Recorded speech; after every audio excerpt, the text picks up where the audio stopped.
Adoi wa mai ke ma'am ai di na ngai sai ko ngue DJ ke sei to mi sei di khang de ko ado ji pudi social media da am ure ado ai na ni di akoi sili langi du kana no organizer du kana no organizer du madu pa mi pi ba moi to ai wa ke ba ngasi athoba singi ning sing numi sin natar ga din na khoi lai ta bra ba na khoi ne materialistic wall da tar ga noi kai kana ba no na mai sin no kadai da pan ke thi mai ma'am na mai sin no kadai da pan ke ba ngasi athoba singi ning sing numi tai tung da hore ba ngang sing si das patriotic song patriotic recitation ese competition to da na ji manipur da tari ba mami ma'am se angang sing se to na ba honari ba adu kan na khoi na harau ko mai dum ba ira bo adum tawra se ha bra ba Maitai ki pari puri haurak pham nei na gada ba nationalism wa khan ta gada ba sida no khoi na kari sai na kari theina nungai thoi no ba nangi ngam khaina kukin no le lo sal ga lai re du ga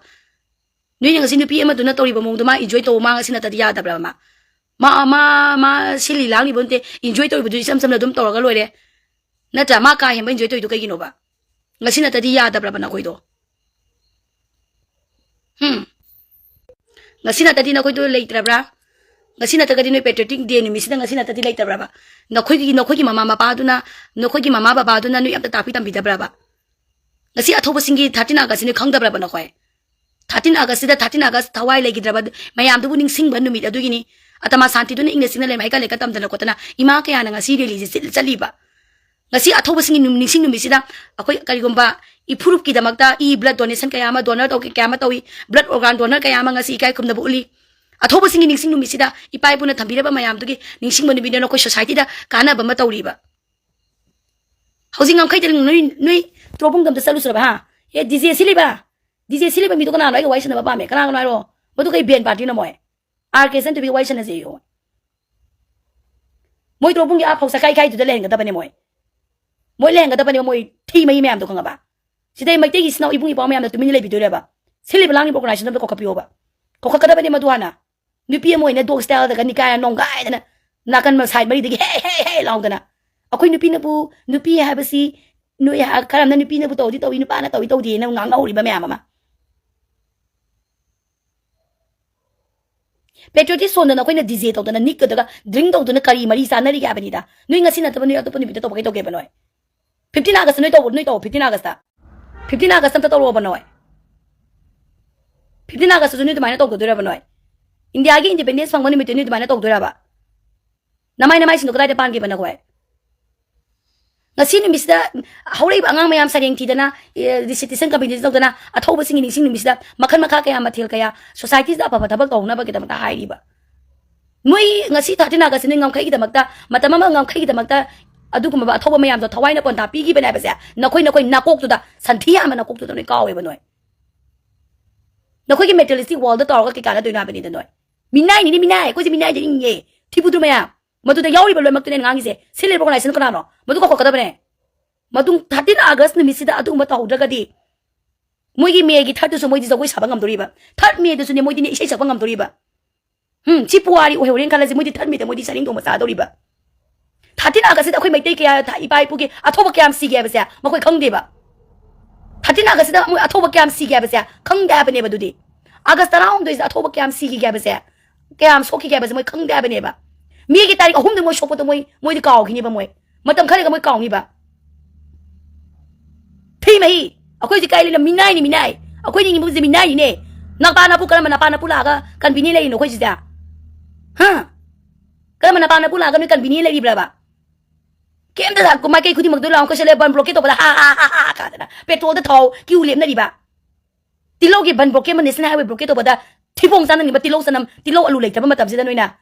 kitang lo khan tawai pani da ni sile mak tholi po se na ko tai na ba gi wa na te akoi manipur gi phiba mai tai proof je mut ki dora bane mai kai mari khudi mak ta yeng jala ta mut ki dora bane ba ni ma palam da delhi da ke no wari ba bangalore mumbai noi legi ba yai ba fret legi ba yai ba na ko na khasari ba ire khasari ba imaron je tari makanai ma pham no ko khatlu du no bam to khatlu ba noi ipai pu da thambira ba la kai pu kai ipai pu da thawai na ko ba hab da ne moi ne sarga ka gi ba do makoi na thambira ba la kai pu kai ni kanga ba ai khoi ire khat ba ngam jari ne ngasi mai tai ba phuru ba ma lei ba ngam mi se tung da hoi ba jene sa mayam se kai to kai bi ma mo du no ba na khoi di akoi di ne minai oi da ba yai ba tung da hoi ba mayam de minai oi du na ta minai oi thambiram de ba noi noi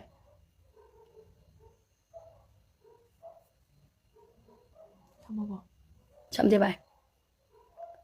khoidong do sogole abanda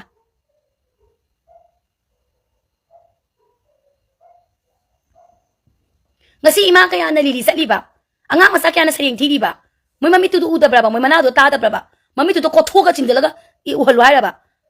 masi da lei ba ibungi pa mayam se ku tumi lei do ra ba moi do waru wa te mai ba wa pham na te ba wa khan ta ma di ma thok tai ba mo khoi wa khan ta ma di ma thok tai ba madu ki disi do permit pi di bra irang do le am ne ko shanti lei ha ri bra ba ar ke san di bina shanti lei ta ba se do noi nungai ta ba kana yaw ke kana nungai ta ba kana yaw ke ba na khoi Thamna popi ima singdo kari phibam dali hori ge banoi nui ngasi sili banoi thamna popi tu ni sin mangam gadra ba mahapapi sili bong nai ja kari ben badi no to thing sang gadan ne mani bu puna ba ma thi mai singdo ai bi ge ne na moi thamna popi to moi silo bu do khonggang chi dai na kap ta na li tumam za bang khang da ni ima ka ya na tho ga ima ka ya na mera pa bi tho ga lai yu ji le mak thamna popi sana sa bi ke bi bam lai wan ta bi lo sang ga bani le mang gi kano waruk ching lo sang ga bani ji to bung da ji phok sa kai ki maning ma kai awang le kai phibam lai Noi phok sa kai de silu noi ngamari noi trobung de silma kai de noi ti je do ni ba kai de dog style to bi nang trobung dam ni khai ne na thong na la yai ge na thi mai be ma nang so nang na ti lai ta nang trobung ni ma pham de nang ta ni khai go ba na dog style phe maning mamang the na kan de gi ye na sorok de ne sorok de ko hui ma ka ne to ko se paksa ni be ma na nang sam sa na mi ma nang phare ne nang adum lange kole organizer tu na organizer ni sili ba potu da nui na du ka her ma tu ka gi no ban doi mi dam na ye ba ni to bung na nang gi hui gi style nang tong na nang ta thamna popi nang tong bang ngam na nang sana sa bi nang tong ngam nang du poto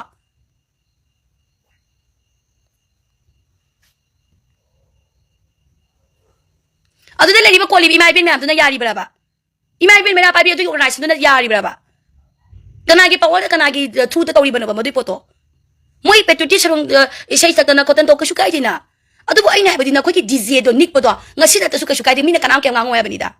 DJ to podo yai DJ to ba nik kira ko kira na hui san to kira hokdong gi long to ke iro gi ta oni mo yo za jakati ho sagol gi to ge sagol gi chok khala to podo adu jakati lo mo to ka sukai di to podo bo ni ngasi ni mit na ta ya da bra ba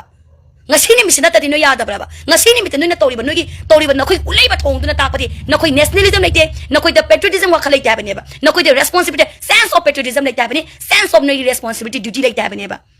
ai khoi ngasi pa ba nationalism gi wa khan ta na ba gi da mak ta isai sak ba isai do drama do ro un na ba gi da mak te ever kya ma tori ba patriotism wa khalai ta ba gi akhoi ngasi pa wa ri si ke no mantri manton mayam pang gi ba sarkar tu na nationalism gi wa khalai ta ba patriotism gi wa khalai ta ba gi na tra ba ai ngasi negative kaming ngiang nei ngasi gi ni mi china ta dilai ta bra bai ngai ni na nei wanda me ngang ngang ni ngang ni ngang na walo de bai dem ta ai na ba di na khoi ngasi na ta dilai ta bra ba ngasi na ta dilai noi lai ta bra ba siam to kumbiro ba ngasi na ta di noi lai ta bra ba ai na hai jari ta noi ya ni o ya ni ta biro chumi chum de do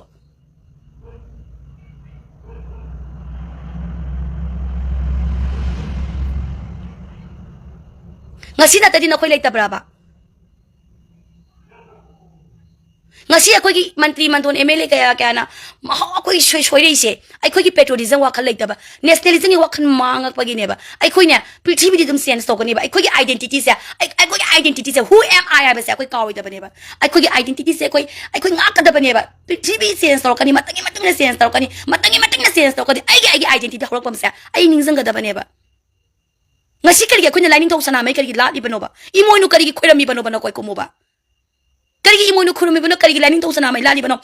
ibu do pakham base kari khoi na thoni re bano ba mara ma ai bano ipai puna thambi na malik lam se khoi kan bai base ai khoi identity nga ka dai ne si se ai identity nga ka nungi jukta ko hingwa ha bana te ba akhoi phi thong ga ne thai ni gi phi baza da ga akhoi image na phi jon chingkhala ga dum lai ba da du gi pi bam lai wa ba gi na te ba prithvi sense to prithvi se ke ba matangi awu ma ya ma por khini ba to bu ai identity se masak khang ja bane ba to bu noi DJ to matangi mating isi la yauri ni ke shukai da ko DJ ba ni la mo ko na ko gi mata mama da ko ni ibe de jawai shari bane ba ngasi ni mi sida to ba gi da magtane ba miyam irei sa mayam na masi sauze adu tadi madu ki toy potu di ma pham da ko li ba imai pensu na sa har ke sen tu bi na waro we ba masida joje tana permit pira ma everything ai waro ga ni ba ai go ni di pi ba nga masa na saring ti da na ko tan da to ri ba adu na khoi gi tori ba mo mo to dana anga amana sareng thira ma matam da kari no ba ma khoi na khoi da kari no ni ne ase mo ne sai sai se jagoi sai se khoi na sareng theli je na ko da kari pa khom do ba na khoi na pi du je ngasi athoba gi ningsing no mi sida si gi ba gi haraw pong doi bra ba noi na ngasi tori ba dije puna mak to ngasi gi ni mi sida noi na tropung da sisi puda na daga sana chabi da noi to ba sin manga mam gadra ba na koi akhoi manipur hauji mai kai khudi makse koi shanti leiti bane ba imphal da kara imphal mai wona kara dukan angaga kara school ning kara tawra ko laga ai koi shanti hai badu ya gi roi bauji se chim tang khangbi oba ithibong bau sabam na bum kai hayeng kai za dino hayeng kai blockade tor kadra gyamen ta dra ba hiram khudi makte mi pan tang la ba punsi ne ba koi mai tai phulup se hiram khudi makte mi pan tang ba ne ba ngasi pau ba lan theng nari ba nabung na pa na akhoi ipai pu thongna pharamani ko ipai pu thongna pharamani ipai pu na thambira ma lamang ba yaro na nangi nabung na pa kaya thawai na pon ta pi gra ba nadra ba aduga hai ba dung athoba singi ning sing numit la ba matam da na khoi na tori mong du ne chumen kan bra ba na khoi ngasi manipur mi yam na pendri ba thamoi gi mai chak se noi nomak noi ko ai nai sini mi hoi ba se aka kum de ko ba kunam de ngasi mi hoi ba kaya gi thamoi cha ya ba se na khoi khangane ana ai gi wonya di lebi ba sida khoi gi everything ko phadana si lumna logane amona ma se habit thamoi da bane matung da thatina ka sa tawra ga di ba tawra ga di me kam dau sino 15 August pang thok ka da bu tawru su solo kada da phasima pang thok ko da kai pang thok ko da no adu tawru so ba tawru so December tawru so governor gi mamang da ne tawru so ba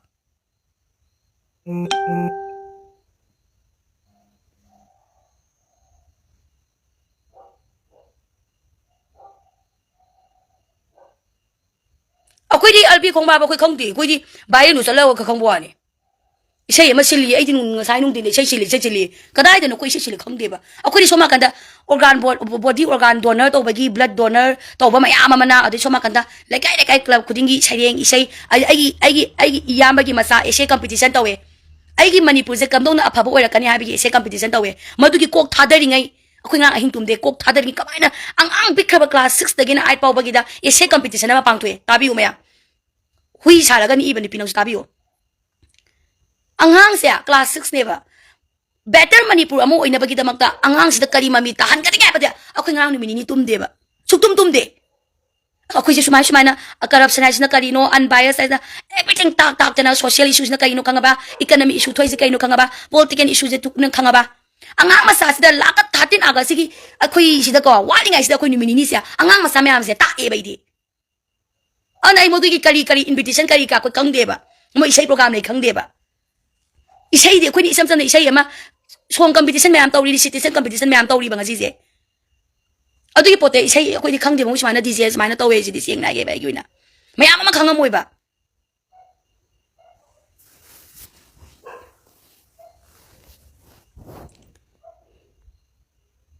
ai wa ge ba silly organization ngasi ar ke sam thibi waro we ba kai marung gi na habira 13 August ba je akhoi di ne akhoi na ngasi akhoi di ngasi amu akhoi aina class 3 4 5 kai na koi sareng je thizari e ba anga oi ngai di ipana akhoi ozana akhoi gi thaina gi senior me am du na ne sareng je thi hali e imam manipur gi anda akhoi dum khang thirei ne ba thira kai tawi ima je mama le pak nationalism wa khan se akhoi ta han ga da ba ne ba lamdam lam je akhoi gi patriotism patriot ki wa khan je akhoi lei han ga da ba ne ba haure bangang sing sida ngasi manipur se phaba mo oina ba ki tamak da khoi kai to ka da gi abada ese competition le mak tong dari ba nga ta ne ba ngasi ese competition na phaba manipur tong na ba ki tamak ta pi ba ngang class 6 7 9 se ta i ba ne ba khoi di kari marang gi no akhoi da tak pi tam bi de ba to mai na han sing na adara akhoi angang sing jo khoi ahal la ba do senior do ora ba na akhoi gi junior da takom thok ta ba ba takom thok ta ba ba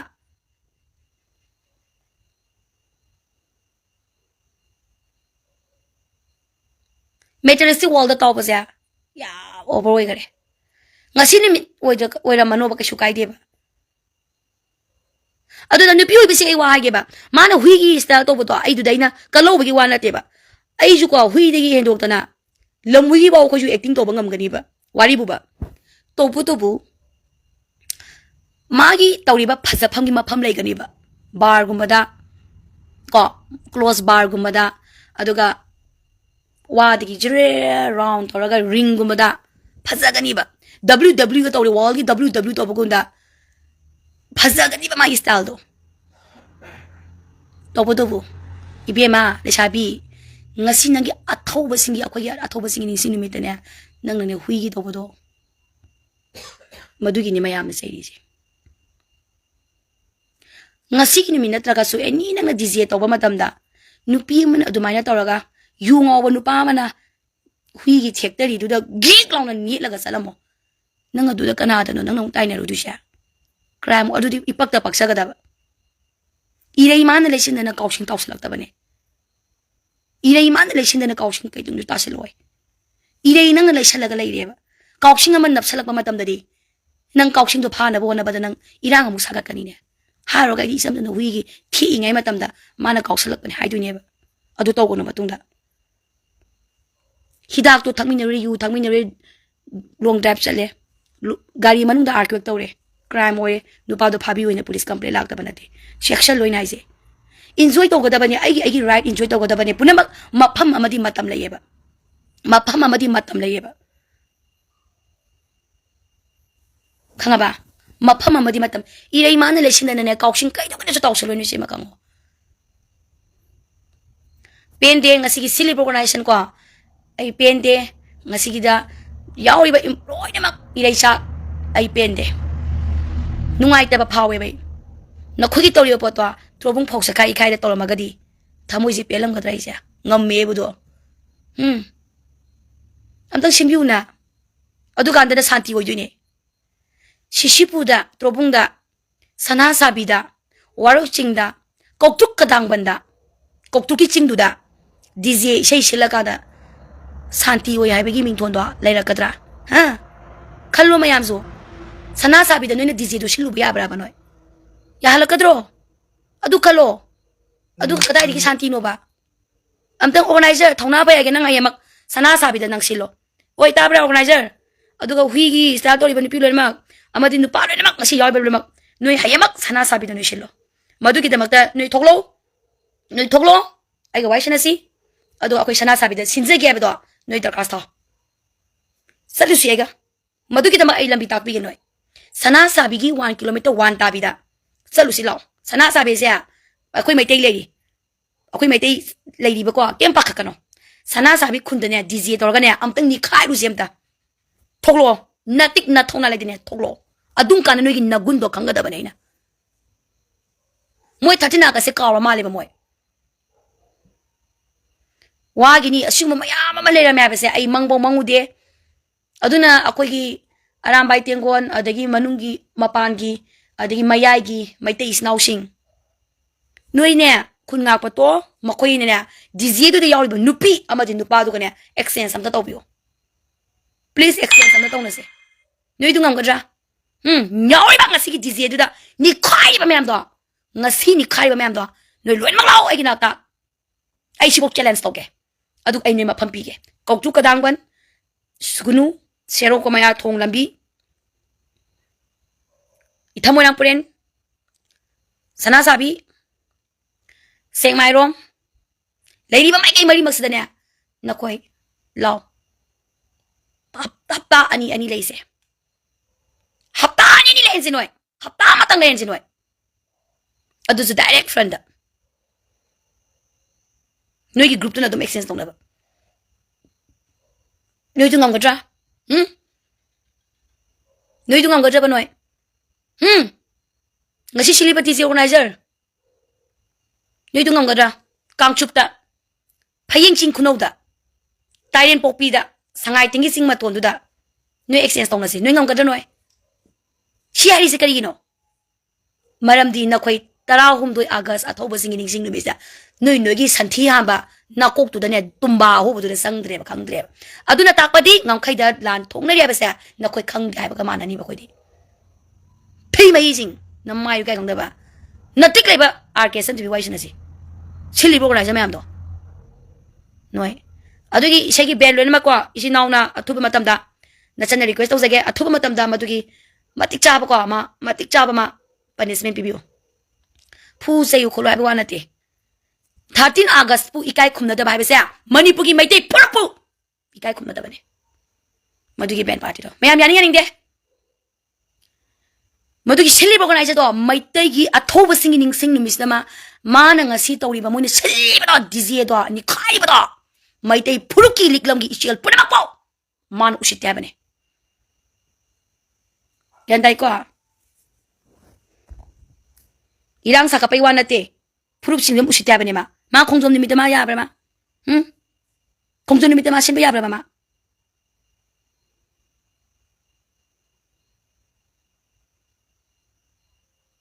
ma maitei phuruk usitya bane ma kai no ino senai ro kai no samsa bai ro ma mi lo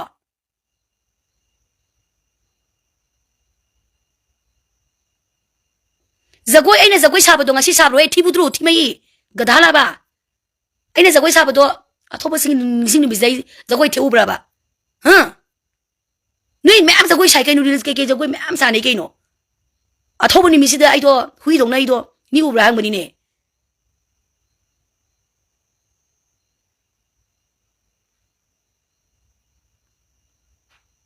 sidabu gyan ta ba sidabu support ba mi yawi ne ar ke sen tu bina zagoi sabaga kai mai ne ke aina ngasi zagoi sa ko dai na khongsom ni mi da sa ga bo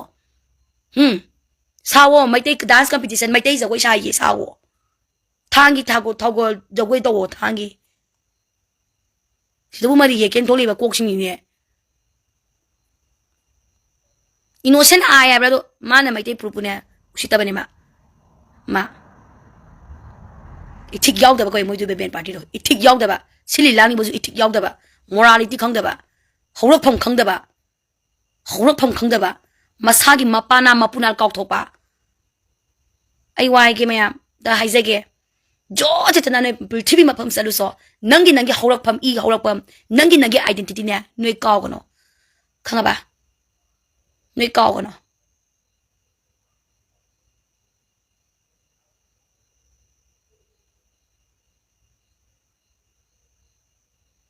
thorom du gi aya ba piri du kanano ai thiga ke ngaji dung dang ore George tana noi Delhi da le so USA da le so noi Africa da le so noi Thailand da le so Bangkok da le so noi nang gi hawrak pham i gi hawrak pham se ka gono i gi hawrak pham ima ne ba se ima Manipur ba se na khoi ka gono kanga ba na khoi ka gono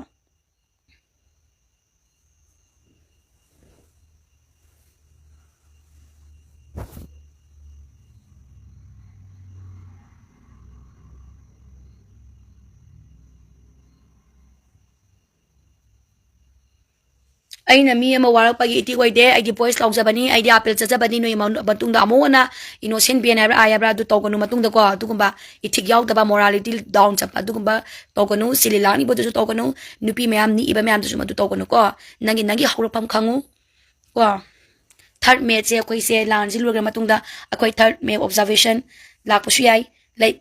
thawai lai gidaba thawai kaya thoba kaya gi su observe tok pa yai noi nupi lan da noi adung ma jagoi sing ba ya bro noi nupi lang ga to ko dri noi na tra maram aduna hari basing matung da thok tana bagi damak da athuba matam da Manipur da leibiri ba se so imai mera pai bi athuba matam da puning sing sinjara ga mi sangbiu amadi tawdana ba suguba ai ko gi igi hawrakpham ima Manipur hawrakpham maitei phuruki oiba liglam gi ichel mayam asigi sen tharakadaba asida tungda hawreiba angang mayam sida ai ko gi ipai pusmaina lerami pawnar bajar ba se sini beauty ken ji sini moina kai gi damak ta tawgi bano makoi i dune ai ko gi yauri ba se makoi iram dam kannaba gi damak ta Manipur kanglai pa ai ko gi yum pham se kannaba gi damak ta irei khali ba se kannaba gi damak ta ai ko se makoina hona gi ba thawai bu pamu ba ke shulai tabani mai thiri tawre khangna ne moi han gi de ko wai ba se sigi ba takpi tama ba generation to generation pass to kada bane ba adune wa nu shi ba wai mai ge noma nu shi ba wari ni ko lan ngalinge matam da lengobi da ni ko lengobi lan sida kamai to ge kada hangu ibung ipong mayam da wang ba chingdon to ne nu pi ama ta karakte except rk smtv na ta ko ibung ipong mayam ngak pani matam da phana lugraba ching maton da lan do hallagi to matam da ne ibung ipo kaya din hamra he kadubi handino akhoi se maitai haba maitai masa duni thongna phaba thangan general beauty ken da zikine akhoi i yauri bani akhoi kadubi handino haine ne thongna se halak pami kopta ipai pugine thongna do ningjanga lan pham kaya sangi bani ba se ngasi gi dj innocent ai siliba madi ni iba nupi nupa maya noi ai si am hairam ge ko adu kanya RK san tu bisembra kanoda hairok ki lan kap na khiba ke lok to adu dane ka khapa matam da ibungi pauna kai haina haibire ngoda maitei nupi mande maitei nupi di thona pha ga da bane ai khogi maitei nupi lan do ningjangu maitei nupi lan na British ka mayuk ya ki bada nang maitei nupi mande ipa ipu na thambiramba na thona mande ka kaloi ne ibungi pa mayam ne adu ko ba haugra bai khogi ne ipa na ibuna ki thona se haira ga ne akhoi thona le ki bane ba se na koi kaw gonu ko ai na khoi da ngang ba yai cheram ba yai to putu yam nungai ti sna kai gi na biura akhoi ichela se mut khrani na khoi mayam le hawra ba na khoi kumba akhoi nom ta nongma di mut khini tung da hawrai ba hauji mabuk manu da yauri ba tha tari ni pan suri ba anga haujik ta tha chahi amani suri ba angang sing se makhoi na sahi kuntra surak pa matam da ne akhoi se minai nai thang da le hawgani sahi tare khun tak ba se ani su na ne su soi da ne tholok pu su ya ba aki ba leire maram ni ko na khoi kumba mayam ama lei ba na ko innocent ai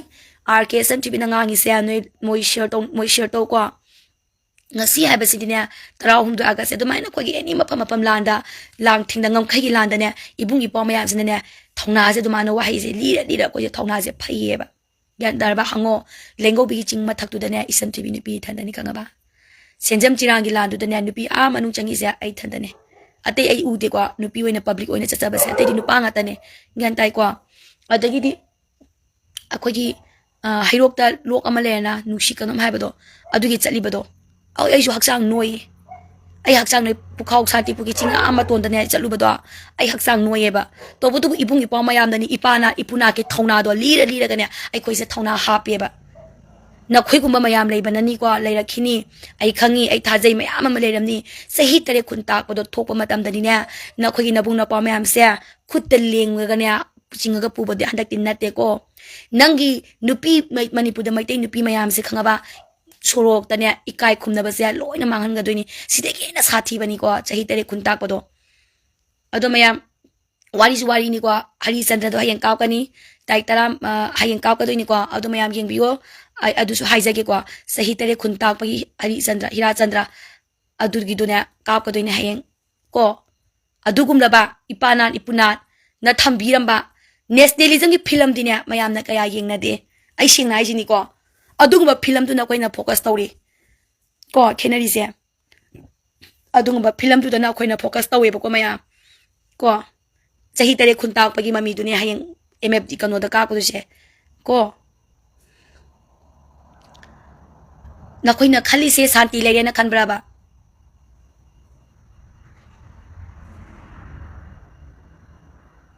ben mara leiti kok to yadri bara level le tabagi wa to ko masing nu pa je kana no ha nauba ning thousand mangangsa oi nauba ning thousand mangangsa nakok tu kai lege santi an brona ngasi abani misinang kari tumba isai DJ kari kanang to be kai mato ta kana ha isai makong mata ngasi di petro di jeni si bana ku so ko lu sina ai na bien du gi mi mo ta ai hai bam tok ta bro gada nang ai mang de le pulau nang ngang ga kamen du nang si ai mang de le pulau ngang long nang na khazai du da phani na phibun na mo nang ngai na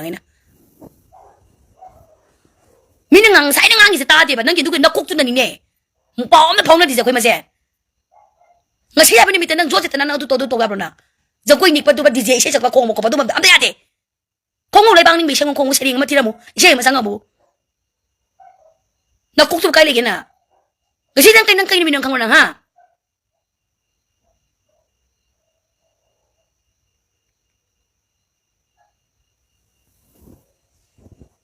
maitei mai ga thon chan da nang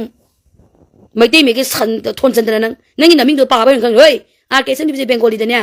haira ga su koi maitei mai ne i gi horak pham manipur ima le bang maitei mai dan maitei mai se hai ga da ne 2013 da ne maitei mai gi tet pass to je khanga ba 2013 nang kai gas da mina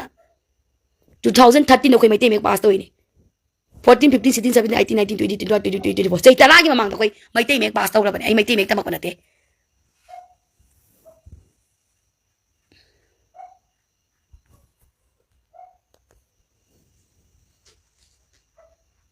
nang aji nangi ai nang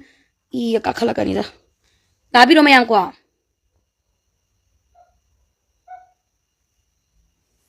nang beng mana lai tedi kaino na ngasi khongi ba khol am ta de ai na madam da bengi member oi ta di ne ai di ngang ka ni adu si to ti thing je na ai khang de ne ai di ho si te pung kya no mi na facebook ke wa si te thagal u wa ne ni na zo mo rang theng wa ro tu sig ni pa du ne na bu ko ko lo wa ra pu de ma zu yaw nan ko ko sara ni adu na pak chare amu ha ba de gyan ta de wa ro so no chi skin so lo tu mun ba sing je akhoi ma se ma du ma khoi ma se to lo re sha ma gyan ta da ba wakal ta halo ba ngasi pe pe di de nang khong ma sing ma kam nang kai ya bro na ha am ta de na kok to da miao di to kai no ying zel la ba ni do khoi na noi la bang to da ngasi pure kamis den yengo maya na yani de do bini na try na se ngasi ti kanam ta ni yani di je ni khalo ba leipak mi ya na yani di je ato ba phuruk ki na mamang di kai da da bro ya phasari ne hai guys akhoi ne dog ki style mix up du isen chim ka le ne noi ki dog du na do akhoi di yong gi bo oi nga ba to gen do di ni khai ga ni gen nga pote noi na ga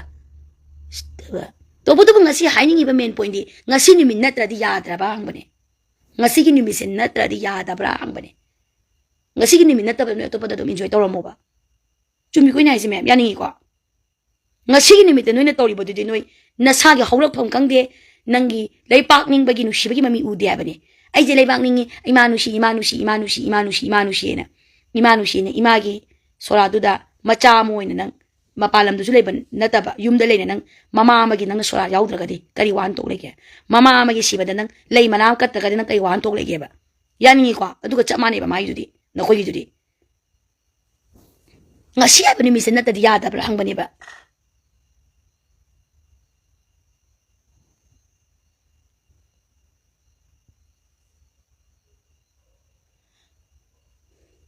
adu hana mang song na kan khalo dra khangau dra ba do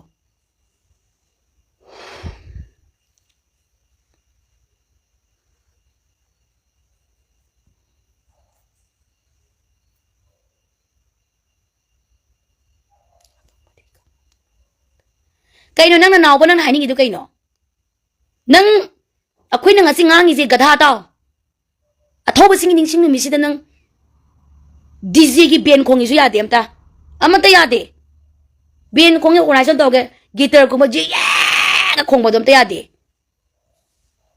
adunya hai ise gyan ta la bona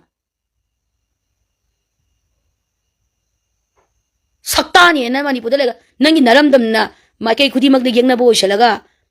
alu ban blockade to bada thipong jani ngai alu ga tilo ga tangkat pa peton tang ban naram ban sila poksal laga nang na nang mumbai ga saw ko na USA na France ga nang lai rak ko na ngak chau thei do stylish matter si wal na soma ga nang ngam kai na mi yek na ba lo ko shala ga lai gre ya ban blockade to ba matam da ithipong jana ba alu ga tilo ga ha thoi ba gari tongi ba gai petrol ha na ba lai ta na korok cha yung ni ba nang aina ngak chau thei na mai kai do na ha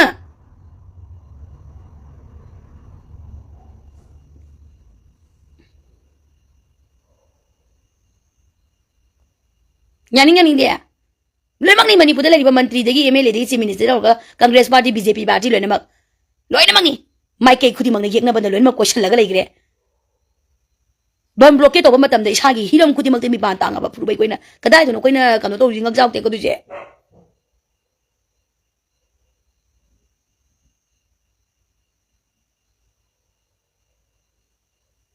aduna ai appeal to jage mani pudala liba imai ben mayam ko siliba organizer dune khongi ba dune everything madu dune tawri ba thabak kudi everything madu hakchin na ai lobiu amadi moi amu na moi so soida ba soyo wakal ta hapiyo makoina tawri ba poto tawdra gadi tung da hore ba koina khoi 13 august mathang dadi kano tawro sa bro loina mak dizelum tawro sa bro water festival mori ki tabda holy festival gi kogi abiega taina dana dizeluna sila sa bro anda ko maune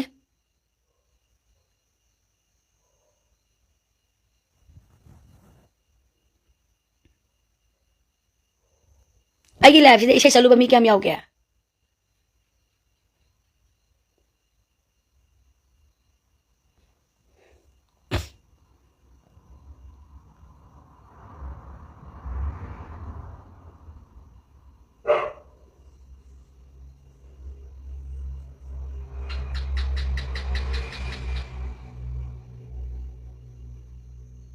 isai tauri kan da isen thoi lam ade khangadabane aduni khangadabane as naini ai isai tauri ngai da igala lam ade khangadabane khoi di du kok te sangde soma kanda body organ donor gi kana adi soma kanda blood donation gi soma kanda saring competition isai competition lekai kala khuding kok thada le khoina du gam no khoi khangde bu adi body organ donors na kamai to ke kan jida akoi je mi je si raga poloi dana ado brain dead kumbo kanda adu modo brain dead oi ngai du da khoina body organ mari manga do no da ho ba da di aina si jaraga su mi oi mari manga gi pusi di kandra ne ado ai dum pusi dum ningjanga le hau doine chum doine ai ja adu i poto da khoi di awareness ke ngasi gi function do yaw la yeba hai ba di ko me 13 aga se kai do ba ai khoina athauba singing sing numi sida improve ki damak da kari gumba aphaba thabak ta ho ge ba sia loina khanai ha bani da chumdra big dik as na kaino fake account mira chandan je ko ki oram ni lam si da ai khoi di khun noi na ngak chari adu ne ba adagi khara mana koi gi angang sin na ese competition tawe ba adu gi amko thada le koi di sharing competition ese competition thok thada ra ga le koi di akoi di ngarang isai to boko pa du isai to boko pa mapam gudi maki isai tongni khoni adu du taw da taw ba adagi di mapam gudi maki isai khara to sille ba jagoi dance music ko sinjai ba adu dum ayama lei pak ding badolem focus to bane ba adu hang yam ka hena usitabigi improve izati usitabigi ta ta tawrongani ha ba di mang mong ude ba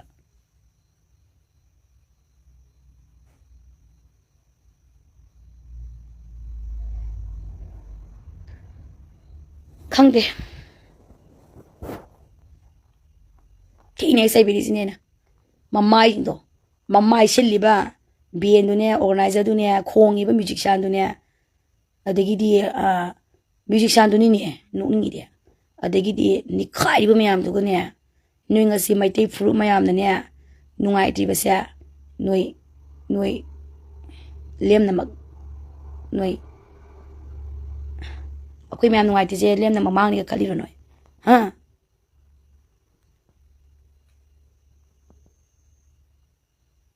mane sana to binga si loina maklap ka tawdana angang mayam je puthok dana biti pak daga tak dana adai amada mu biti pak na sini adai khoi gi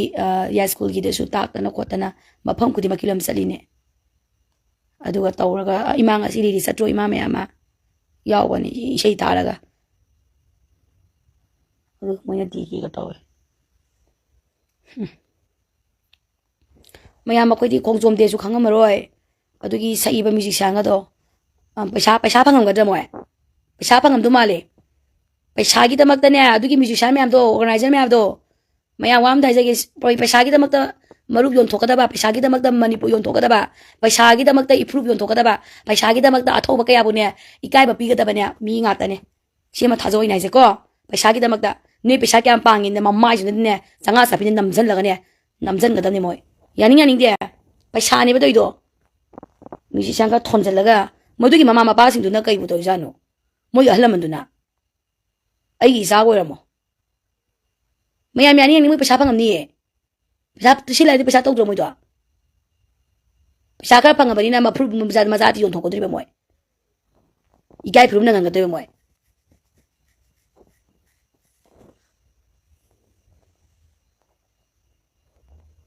tawakani aliens pe nama khoilan ma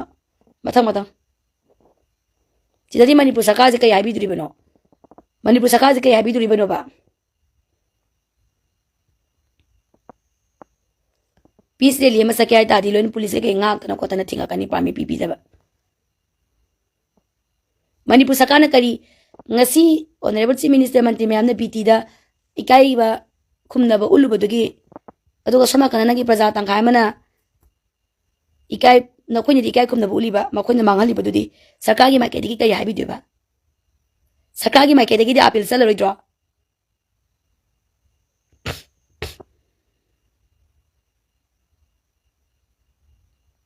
monya dia khoi sapa phang da bagi ne khalam ne ai wa ge main pointing asi 13 august ne ya de ba dung mo do 13 august ya de ba Singa tu na kana no idiam thokang dri. I just video nik pag pagi video tu na uri se.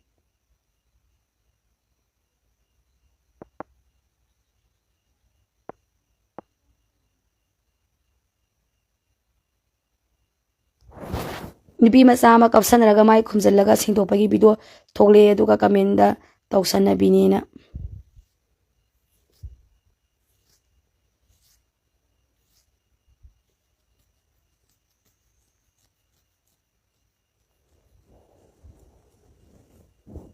$3% tangai. Maya may kano tawe. Ayum laite.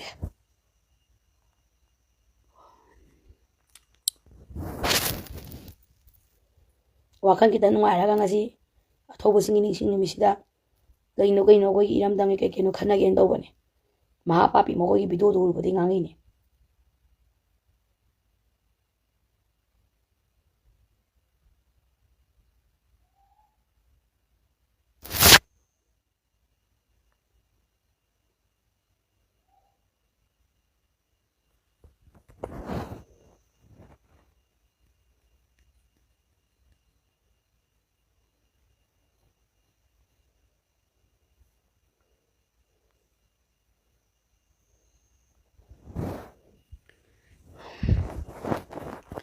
Madudu tadi aina wise ni ko maya. Ay apil am tang tora magi adu elaboration jage ko.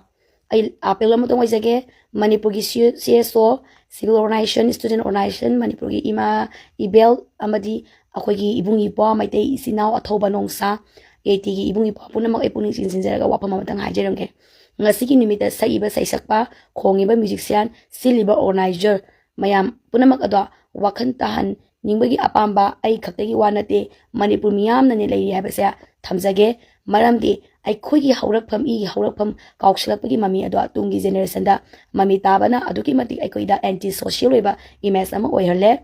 masida sunatana ai khoigi lana si loidri santi leidri ngamngamkhai singsida khoi khunga I imai ben sing thoi maira sang thoi aduga maile muthala ga leiri network phangde on net amta phangba matanate sigi leiriba condition asida makhoina madu ningsing biranu haisu kashu kaide tobutubu ipana ipuna ki liglam amabu usit thoi dabida maitegi phurup amabu singnariba saisakpa amadi musician amadi silib organization do matik chaba makhoi wakan tahan biu haiduna RK san thoibina apil tokjari punamak yai farase thagachari maya